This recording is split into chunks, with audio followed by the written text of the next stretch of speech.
Après, l'étude elle se déroule sur 3 ans. On a commencé l'an dernier en 2015 et on garde les mêmes points d'une année sur l'autre pour assurer un suivi en fait pluriannuel.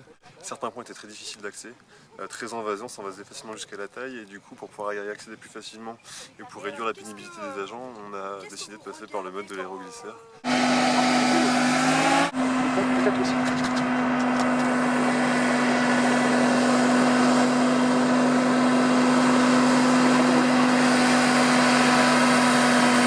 Accélérer aussi l'inventaire qui avant se déroulait sur plusieurs semaines, alors que là on va passer sur un laps de temps de 3 jours. On faisait 6 points par équipe par jour, donc on était à peu près à 18 points maximum dans la journée, alors que là déjà en étant moins nombreux, en étant que 4 agents, on a fait 24 points une journée hier.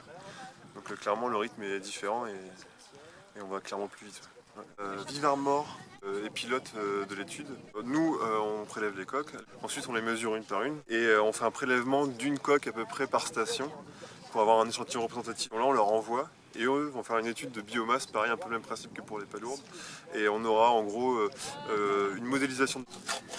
On prend à chaque fois une pelletée, donc on creuse à peu près à 15, on sait à peu près où on est. Et on met dans notre tamis.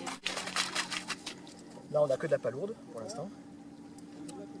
Et après il faut tout passer au tamis. Donc il faut bien faire attention aussi, délicatement, de ne pas casser les petites coques, parce qu'on a du naissin. Donc cette reproduction potentielle ici sur ce site, de vérifier à chaque fois, de trouver un point d'eau, de bien laver. J'ai qu'une coque que j'ai mis dans mon sachet et de la palourde. Donc ce qui nous intéresse aujourd'hui, c'est la coque et pas la palourde.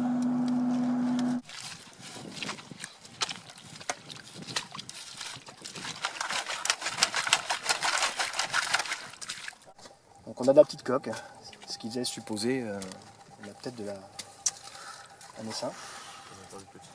Voilà. Après, quand on a un œil expérimenté, je vais dire, on a l'habitude de faire le tri entre ce qui est de la coque vivante ou morte ou de la palourde, quoi. Ça va nous prendre 3 jours en fait, grâce à l'aéroglisseur et grâce à la facilité de déplacement entre les points de prélèvement. Donc c'est énorme. En fatigue, en temps de travail, en difficulté de travail aussi. On prend un préleveur qui va de point en point prélever, il ramène les échantillons après au bord du chenal aux autres écodernes et après il repart. Le préleveur, s'il a le temps, il fait d'autres points et il laisse les caisses sur place et lui prend les caisses, les charge et puis les distribue après pour tamiser. Il y a des années où on observe beaucoup de coques et il y a des années en effet où il n'y a pas beaucoup de coques à la maille ou pêchables. Donc c'est un cycle comme ça et c'est souvent sur au moins 3 années. Donc il ne faut pas s'inquiéter si on n'en voit pas une année, c'est que voilà, c'est peut-être normal, elles reviendront certainement l'année d'après.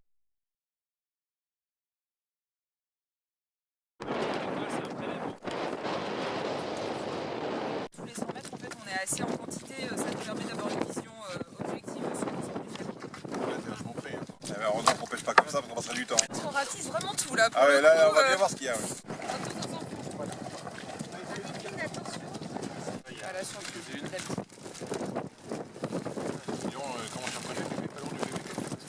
au niveau des stries, vous voyez, on voit, elles sont bien dans ce sens-là. Comme ça, oui, mais dans le tamis.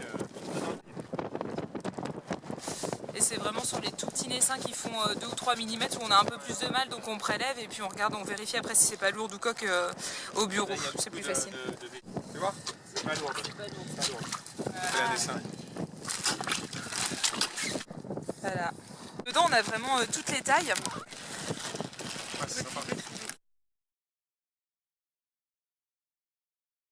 Les points ont été définis par Vive Armor qui ont aussi défini le protocole et c'est un quadrillage finalement. Il y a un point tous les 100 mètres, ça fait un damier, ils ont appliqué le damier sur le site qu'on leur avait recommandé et donc nous on va de point en point tous les 100 mètres. Il n'y a rien. Pas de naissin, ça dépend vraiment des endroits, quoi.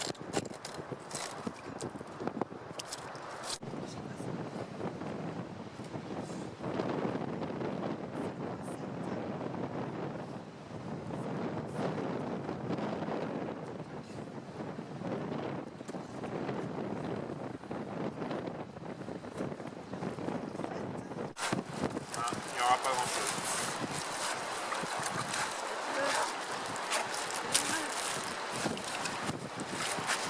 L'inventaire des coques qu'on fait aujourd'hui, il se fait dans le cadre d'un programme qui s'appelle Life Plus, qui est un programme européen de suivi d'espaces naturels ou d'espèces. Là en l'occurrence c'est un suivi des pratiques de pêche à pied et des conséquences que ça peut avoir. On prélève les coques dans des sites qui sont pêchés pour savoir comment se comporte la coque face à la pression de pêche. On se souvient qu'il y a quelques années, la maille de la coque était à 2,7 et il y avait des spécialistes qui avaient dit que cette taille était trop petite, qu'elle avait trop peu de cycles de reproduction, ce qui nuisait au stock. À 3 cm, ce qui est la taille d'aujourd'hui, il y a un cycle de reproduction supplémentaire, ce qui est bénéfique pour le stock. Et là, on va faire un suivi, on va voir comment se porte le stock, où sont les petites, les grosses. Et comme on va faire ce suivi sur 3 ans, on va pouvoir voir comment les zones évoluent aussi. On a fait 1, 2, 3, 4, 5, 6, 7 points.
« 24,97 ». On a notre numéro de 23, station 80. identifié, on a l'horaire à laquelle on a commencé l'inventaire et puis on a la date en fait à laquelle on l'a fait et du coup par station on repère le nombre de coques qu'on a pu, on les mesure et 26, 31. à partir de là on va faire aussi un échantillonnage, donc on va prélever une coque par station pour après évaluer la biomasse donc en l'envoyant en labo pour analyse. L'inventaire coque il est fait sur 11 sites différents dans le cadre du LIFE et l'idée c'est d'avoir la même méthode pour pouvoir comparer justement d'un site à l'autre l'évaluation de stock, l'impact de la pêche à pied de loisir. C'est pour ça qu'on s'intègre dans un protocole national. Comme ça on peut comparer ce qui se passe sur l'île de Ré avec d'autres territoires nationaux. 17-14, 14-92, 24-37, 26-37. Bon, on n'a pas la maille. Non. On n'a que de la soupe. Aucune. Bon.